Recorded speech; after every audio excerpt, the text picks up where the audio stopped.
En canalabierto.com.ar encontrás información, análisis, opinión, entrevistas, documentales, todo tipo de producciones. Entrás entonces en canalabierto.com.ar. Este mismo programa también lo podés estar viendo por ahí. Y bueno, periodismo de este lado. Bueno, y estamos, como habíamos prometido, con Matías Castro, que es integrante del colectivo de FM La Tribu, que a su vez forma parte del colectivo Mapa de la Policía, del que mucha gente se notició que existía en estos últimos días. ¿Qué es el Mapa de la Policía? Bueno, gracias por la invitación antes que nada y por el interés. Es importante la pregunta porque, claro, hay mucha gente que se está encontrando con el Mapa de la Policía ahora. Mapa de la Policía, decimos, es una red de cuidados ciudadanos. Decimos, es un organismo que lucha por los derechos humanos de nuevo tipo y es también un colectivo de colectivos. Ahí hace falta señalar, por ejemplo, a organismos como el CELS, como Correpi, esta revista Crisis también articulándolo, está FM La Tribu como medios, también colabora el despacho de Victoria Freire y también hay organizaciones como el MTE, Emergentes, Nuestra América, está el organismo antirrepresivo ACBI, entre otros. Diciendo injusto, debo estar dejando fuera 2 o 3, pero es bastante interdisciplinario.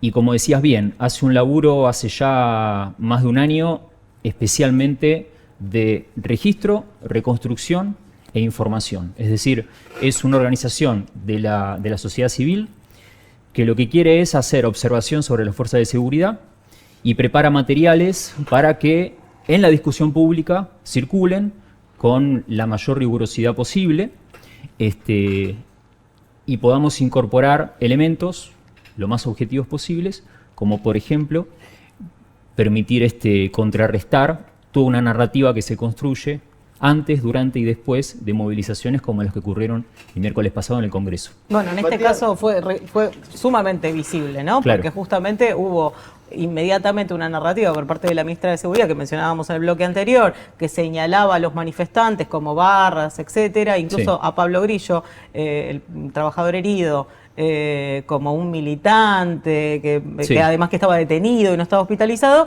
y ustedes casi inmediatamente, porque se publica el jueves una primera parte de un video sí, que a partir de la reconstrucción de los materiales documentados por muchos asistentes, medios, entre ellos Canal Abierto, pueden recrear la situación y demostrar que lo que dice Patricia Bullrich no es la verdad. Fundamentalmente el tema de la forma en la que fue tirada la ¿cómo se llama? ¿Granada lanzagases? Sí, ¿Está bien es lo un que estoy cartucho de gas lacrimógeno. Si uno sigue las declaraciones de la ministra Patricia Bullrich, probablemente no se entere de lo que efectivamente ocurrió. Ni antes, ni durante, ni después.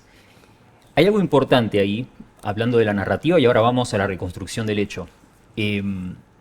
Patricia Bullrich, el jueves 14, lo que dice es que no va a abrir ningún sumario interno para investigar a nadie. Y estábamos hablando de la gendarmería. La ministra Patricia Bullrich, en el año 2017, en agosto, en el Senado, va a comparecer por la desaparición seguida de muerte de Santiago Maldonado y sella una frase que es: no voy a tirar a ningún gendarme por la ventana, que es lo que Gendarmería en diciembre del 2019 le escribe en un sable que le regala cuando ella termina su gestión. Estos son datos que están en la superficie pública, en las plataformas, pero digo, para subrayar nada más la relación entre Patricia Bullrich y la fuerza. El encubrimiento del asesinato de Rafael Nahuel. Y la protección que tiene Patricia Bullrich para con Gendarmería. De hecho, ayer, en una conferencia de prensa, la ministra indica que todavía no pudieron del todo reconstruir cómo fue porque había humo en la escena. Perdón, lo que ustedes sí pudieron hacer, exactamente, con todos los recursos no pudieron. Ella dijo, no podemos todavía tener datos de cómo ocurrió todo porque hay mucho humo en la escena. Sin embargo, inmediatamente al otro día indica que no va a abrir ninguna investigación por las dudas. Sin embargo, con esas dudas que tiene, porque todavía no se podía develar la escena por el humo, por los gases, por el hidrante, ella lo que sostiene es que el cartucho de gas lacrimógeno picó 1 o 2 veces antes de dar contra una estructura que ella no sabía si era de hierro o de madera, donde se resguarda Pablo Grillo para replegarse y hacer una imagen, y que probablemente el cartucho o un desprendimiento de esa estructura da en la cabeza de Pablo. una serie de imprecisiones en toda la línea que, siendo buenos, está mal asesorada o realmente no puedo ver los videos. Si me preguntan a mí, y esta es opinión personal, es una serie de información falsa para encubrir. Primero, al cabo Primero Guerrero, que es de la Unidad Móvil 6, sección de empleo inmediato de la Gendarmería Nacional, a toda la cadena de mando hasta llegar a la propia ministra.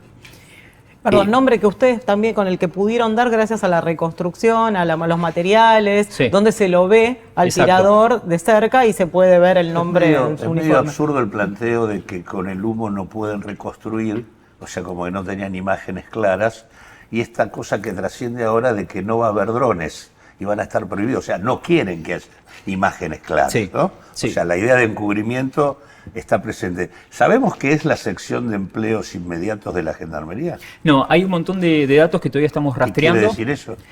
Es alguna dependencia al interior de la Gendarmería Nacional Seguro. Ahora, cuáles son sus responsabilidades, sus facultades dentro de la fuerza, es algo al menos que yo no tengo, que adentro del mapa estamos investigando, no solamente al cabo primero, sino a toda la cadena de mando dentro de la fuerza, que en el video que pusimos a circular ayer por la mañana aparecen mencionados, pero bueno, eso es materia de investigación. El mapa de la policía sigue trabajando con el registro. Nosotros tenemos un mail que es registrocolectivo2024@gmail.com. Aprovecho para mencionarlos porque nos sigue llegando material ahí y siempre el laburo es de entrecruzamiento. Sí. No, termina después. No, me quería meter en cuál es el trabajo de reconstrucción, porque Sí, por favor. tiene rigor pericial y científico. Probablemente los videos con los que ustedes se hayan puesto en contacto desde el jueves pasado, estos materiales audiovisuales, están construidos sobre la base de un informe pericial que hace Guillermo Pregliasco y Martino Neto, que son dos peritos que trabajan en el Instituto Balseiro. Ellos viven en la Patagonia. Guillermo Pregliasco no es el único, pero es de los pocos peritos físicos forenses que laburaron, por ejemplo, en la reconstrucción de lo que ocurrió el 20 de diciembre del 2001, con los 5 asesinatos que hubo ese día. Hay una muy interesante película para buscar, documental, que elaboró Juan Polio, que es un director del CONICET, que tiene a Guillermo Pregliasco como protagonista y cuenta cuál es el trabajo pericial, que es el mismo trabajo que se hace en este caso. Y ahí radica la diferencia más grande entre los videos que circulan y la reconstrucción de la escena. Si se considera que todos los dispositivos que filman o que sacan fotos se envían a una misma casilla y alguien puede sincronizarlos con la metadata de los materiales, es decir, en algunos casos, ubicaciones de las coordenadas en el espacio y el tiempo, si esos videos se sincronizan, uno puede armar una secuencia que reconstruya la escena en términos espaciales. Por eso se habla en estos casos de arquitectura forense. En esa espacialidad, donde uno puede ubicar los cordones policiales, donde uno puede ubicar, por ejemplo, a Pablo Grillo, esa pequeña barricada encendida con fuego que había, la distancia que había entre el cordón de la gendarmería, los camiones hidrantes y Pablo, uno puede dibujar ahí la trayectoria del proyectil cuadro por cuadro. Ese es un laburo que se hace en procesos judiciales. La gran novedad que se incorpora, creo yo, a la escena pública, más allá de que el mapa lo haya estado trabajando, es esa reconstrucción de la escena, que es posible por la ¿Esto colaboración. ¿Es lo mismo que se utilizó para el caso Trelew? Bueno, en el caso Trelew, Pregliasco también trabajó. Claro. Yo no lo Eso. seguí de cerca, no quiero incurrir en imprecisiones. Y también el hecho de haber podido reconstruir la trayectoria de la bala es la que termina siendo determinante para poder Claro. enjuiciar. La gran novedad, digamos, que ocurre es que nos estamos encontrando que por la colaboración ciudadana podemos reconstruir las escenas de, en este caso, abusos policiales, sean extraordinarios o sean sistemáticos, como efectivamente ocurrió el miércoles pasado. Entonces, me parece que hay que dar cuenta de esto, no solo porque permite tener un material objetivo, lo más objetivo posible de lo que ocurrió en ese momento, sirve para hacer observancias sobre las actuaciones de la fuerza de seguridad, que deberían estar garantizando en la calle, por ejemplo, nuestro derecho a manifestarnos, pero sirve para hacer observancia también de cómo, por ejemplo, el Ministerio de Seguridad narra lo que ocurrió. Porque lo que Patricia Bullrich vino contando desde el día que ocurrió hasta ayer a la tarde, el material audiovisual que el mapa de la policía puso a circular lo desmiente en toda la serie. lo desmienten toda la serie, y si no hubiesen materiales con ese rigor objetivo para construirlo, la narrativa de la propia ministra se instala. Yo lo que te quería preguntar era, en base a todo el laburo que vienen teniendo desde el tiempo que se conformó el mapa, ¿qué características, la sensación viéndolo más de afuera es que se desbloquea un nivel de la represión? ¿Qué características tuvo la jornada del miércoles pasado en relación a otras? Bueno, vemos una escalada. Yo los escuchaba cuando arrancaban. Hay una escalada de violencia. Mira, te doy un dato. El 4 de abril del 2007, en Neuquén, asesinan al docente y militante Carlos Fuentealba con un cartucho de gas lacrimógeno que disparan a unos 2 metros de la luneta de un Fiat 147 y lo asesinan en ese momento. Murió a las pocas horas. En 2011 se prohíbe el uso de estos cartuchos de gas lacrimógeno en movilizaciones. La resolución 943, mal llamada ley antipiquetes de diciembre del 2023, los vuelve a incorporar. Y es el mismo cartucho que dio en la cabeza de Pablo Grillo. Sí, no pasó 1 año y medio que lastimó a alguien. Es decir, hay una serie de normativas que regulan la actuación de las fuerzas de seguridad que se ven desbordadas permanentemente, y además, y en paralelo, desde diciembre del 2023, vemos que hay resoluciones y nueva normativa que le expande las posibilidades de actuación.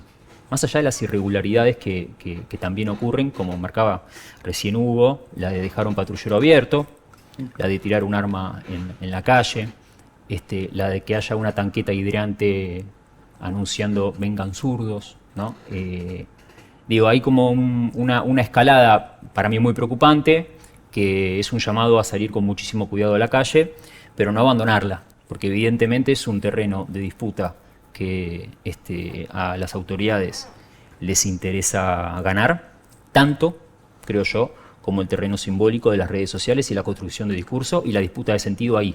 Por eso me parece que estos materiales creo que resultan por momentos más efectivos que muchas movilizaciones, las cuales no deberíamos abandonar. Bueno, ahora nos vamos un cachito a una tanda, nos quedamos con eso y seguimos hablando sobre esta reconstrucción del hecho y todo lo que nos contó con Matías Castro a partir del siguiente bloque. Y seguimos con el segundo bloque de Agenda Propia y con Matías Castro, integrante del Mapa de la Policía, que generó un par de materiales audiovisuales que nos dieron un montón de información sobre lo ocurrido en la represión del pasado miércoles por parte de las Fuerzas de Seguridad al mando de Patricia Bullrich. ¿Querés preguntarle algo? Sí, no, primero quiero destacar el hecho de la creación del Mapa de la Policía, en el sentido de que la capacidad infinita que tiene la Argentina, el pueblo argentino, de crear instrumentos en diferentes contextos políticos para producir capacidad de discusión por parte del pueblo respecto a la ofensiva que las clases dominantes descargan sobre nosotros. Me parece que eso es una cosa permanente que no para nunca, y esta idea del mapa, que aparece en el contexto de un fenómeno represivo novedoso como es la experiencia del Estado anarcocapitalista que expresa Milei, me parece que es muy destacable. Pero la pregunta es, vos explicaste con precisión lo que dijo la ministra. Lo que me gustaría que expliques con precisión es cómo fue.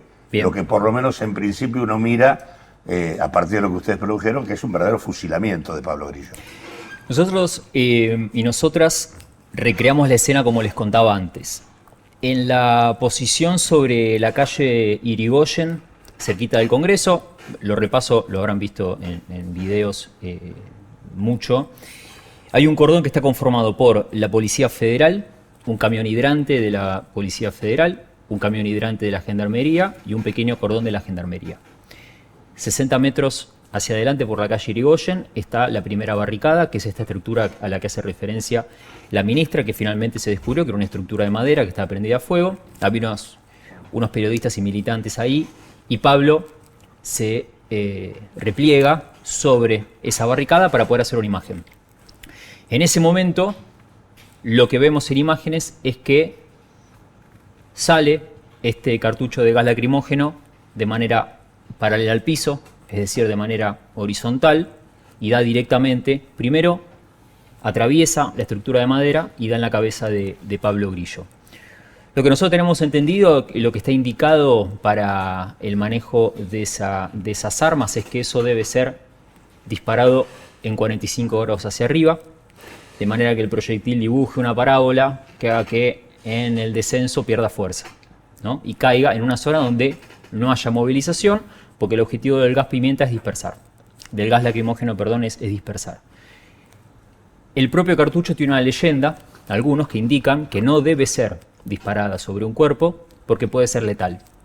Es decir, toda la fuerza sabe que de dispararse contra un cuerpo, y más sobre la cabeza de alguien, lo puedes matar, que es lo que decía un poco Claudio en la introducción. Y lo que se verifica efectivamente es eso, es que no es que solo el cabo primero Guerrero dispara paralelo al suelo contra el cuerpo de Pablo, sino que son varios los disparos que se hacen de manera paralela al suelo, claro, contra los fotógrafos y militantes que estaban ahí. Con lo cual estamos hablando de algo sistemático. Con lo cual estamos hablando de o una serie sistemática de desbordes de quienes estaban en el cordón policial, o estamos hablando de una orden. Porque estaba el jefe de gendarmería ahí, Claro.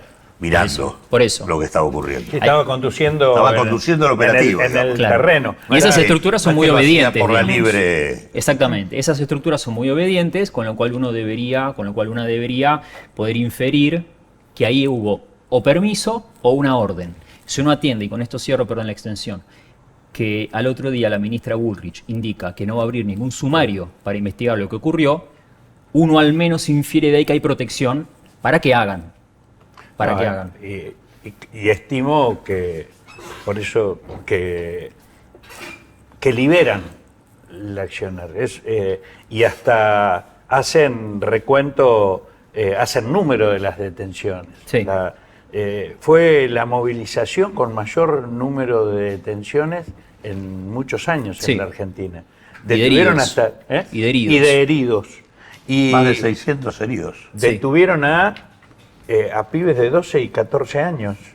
Y el esquema del discurso es el mismo que se aplicó el 12 de junio pasado, que la movilización era en un intento de impedir que el Congreso sesione y que era parte de una actitud golpista y desestabilizante, que en realidad la utilizan no solamente para inculpar a quienes nos movilizamos y ejercemos nuestro derecho a la protesta, al reclamo y a la propuesta, sino también que busca cuestionar los inicios de juicio político que vamos iniciando, que hemos promovido contra el presidente Milei, porque acá el único golpista que está modificando la Constitución por decreto es Milei, en todo caso los congresales que le convalidan esta suma del poder público. Me parece que yo también quiero destacar la importancia de esta capacidad organizada. Recordaba la actitud heroica individual del registro del crimen sobre Costecchi y Santillán, de también un fotoperiodista, y este avance en la capacidad de articulación y organizativa es un ejemplo de avance de la capacidad de intervención popular y de organización y de la creatividad que tiene nuestro pueblo. Ahora, una pregunta. Todo esto tiene que servir para demandar judicialmente a estos criminales. ¿En qué medida estos materiales, además de difundirlos, ponerlos en conocimiento de la opinión pública, se articulan desde las organizaciones como para demandar a los responsables judicialmente? Se está investigando lo que ocurrió. El mapa de la policía genera estos materiales que sirven tanto para volcar a la gran conversación pública y que sirva para datos que den precisión sobre lo que ocurrió, como también están a disposición para ser incorporados a cualquier proceso judicial que lo requieran. El rigor pericial que tiene lo que se reconstruyó tiene un valor sustantivo para cualquier proceso judicial. Ahora, dentro del mapa de la policía hay organizaciones que tienen abogados y abogadas que están trabajando en eso, que están articulándolo con las causas que se abrieron. Yo no quiero dar precisiones sobre eso porque estaría incurriendo en algún error probablemente, pero naturalmente que los materiales que se construyen están a disposición de la justicia, eso seguro, digamos, y un poco es el objetivo que tienen, producirlo con ese rigor científico. Perdón, No, yo simplemente quería destacar una vez más este avance de lo organizacional, la articulación, la capacidad de construir unidades entre organizaciones diversas y el avance que hay en dar cuenta en tomar nota de que el carácter represivo y criminal que dirige la ministra Bullrich tiene que ver con la necesidad de reprimir, generar miedo y evitar cualquier tipo de movilización. Yo asocio esta tarea que ustedes realizan con las tareas que vienen realizando la Comisión Provincial por la Memoria, las organizaciones de la Comisión contra la Tortura, tanto a nivel nacional como a nivel provincial, y la tarea de protección que despliegan, porque esto nos ha estado protegiendo y yo quiero poner en valor, agradecer, reconocer, porque lo que no van a poder frenar es la capacidad de movilización de nuestro pueblo, y estos insumos que ustedes construyen ayudan a que el miedo no pueda penetrar, sino que nos anime a mayores niveles de unidad y de organización. Aparte de la idea de movilización, yo creo que hay que ponerla en un plano más amplio. La construcción del mapa de la policía, ese agregado de colectivos que construyen ese insumo, es parte del proceso de movilización, de organización y de lucha que en todo caso se va desarrollando. Ahora, lo que me parece importante destacar es uno de los efectivos de la fuerza que estaba presente era el mismo que había gaseado a la nena de 10 años en el marco de la represión anterior a los jubilados. Y sobre el cual, por supuesto, no se hizo absolutamente nada ni se tomó ningún tipo de definición. Existe una definición ahora pública por parte de la ministra de que no se va a tomar ningún tipo de sumario respecto a los que llevaron adelante todo este tipo de despliegue represivo o a los que han sido identificados en actitudes claramente homicidas, como es el caso del Cabo Guerrero. Y al mismo tiempo están diciendo que no va a haber, van a prohibir la utilización de drones, o sea, van cebando a la fuerza y generando marcos de protección de cara a la próxima movilización. Y de impunidad. Ese es el cuadro de protección, protección sobre la fuerza de impunidad. Repriman tranquilas que no va a haber drones. Arman todo un dispositivo para garantizar la estrategia represiva de la próxima movilización. Sobre esto que decía Claudio, yo te quiero hacer una pregunta y ya con esto cerramos porque se están haciendo señas. Pero desde el mapa, pensando justamente en que hubo movilizaciones, como mencionábamos antes, como la del 1 de febrero o como la del 8 de marzo, que transcurrieron en una paz social porque hubo una decisión gubernamental de dejar que sucedan y no reprimir. Desde el mapa de la policía, ¿tienen alguna hipótesis al respecto de por qué algunas movilizaciones se reprimen y hay un despliegue que intenta impedir que sucedan, como la del 12 de junio, como esta del último miércoles, y otras no? Es algo que discutimos. Vieron la heterogeneidad en la composición del mapa, digamos, ¿no? Hay una serie de coincidencias inmediatas que tienen que ver con generar materiales de este estilo, hacer el registro, la reconstrucción y salir inmediatamente de la conversación pública a debatir el sentido de lo que ocurrió ese día. Ahora, después están las discusiones respecto de las lecturas. Yo te puedo compartir la que tengo en lo personal y la que tenemos del colectivo La Tribu, y probablemente coincida con varias de las que están ahí. Yo creo que hay algo vinculado a la composición de esas marchas. Yo creo que efectivamente, como decían incluso en el primer bloque, el gobierno capitaliza simbólicamente la represión de algunos sectores.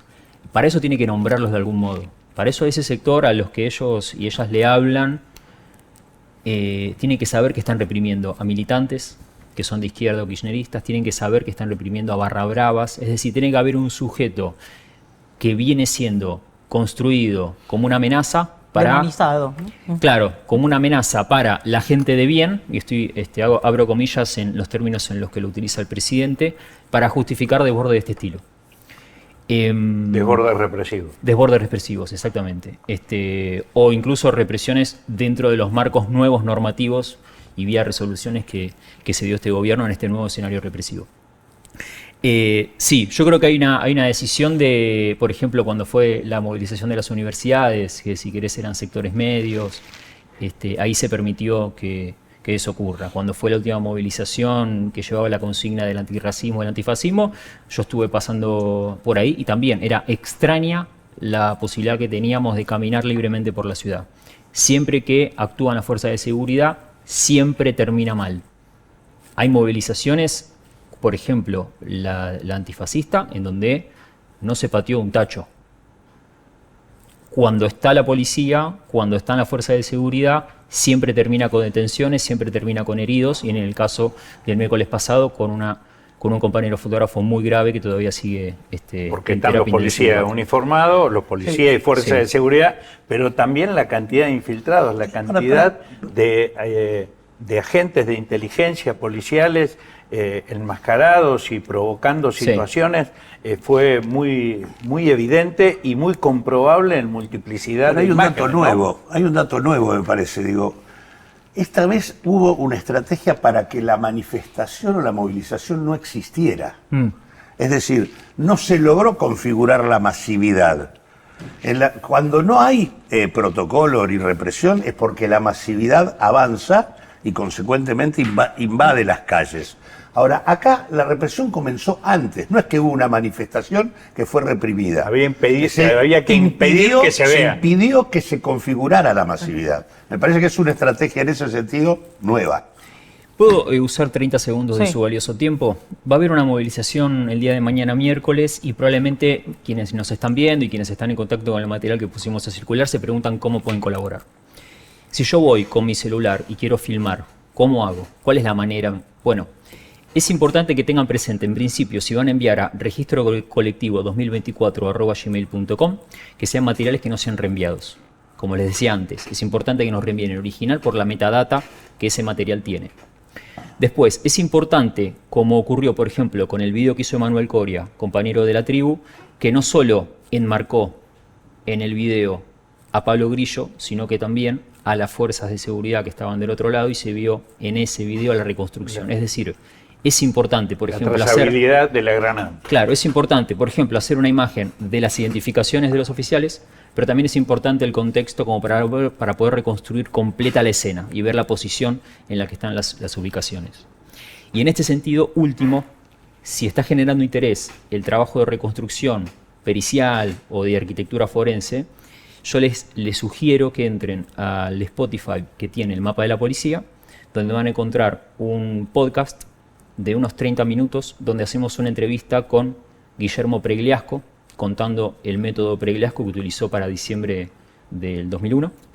Hacemos una nota también en el mismo podcast con Juan Polio, que es el director de Maelstrom 2001, donde Guillermo es protagonista, y ahí cuentan de qué se trata esta reconstrucción pericial de las escenas, por ejemplo, en donde las fuerzas de seguridad actúan de manera represiva, con abusos, y cómo es la reconstrucción de esos hechos que generan una verdad histórica. Eso Muchísimas gracias. No, a ustedes. Gracias por la invitación. No, por favor. Bueno, y felicitaciones por la tarea. Muy amables. Muchas gracias. Nos vamos a este pequeño aviso y ya volvemos con más Agenda Propia.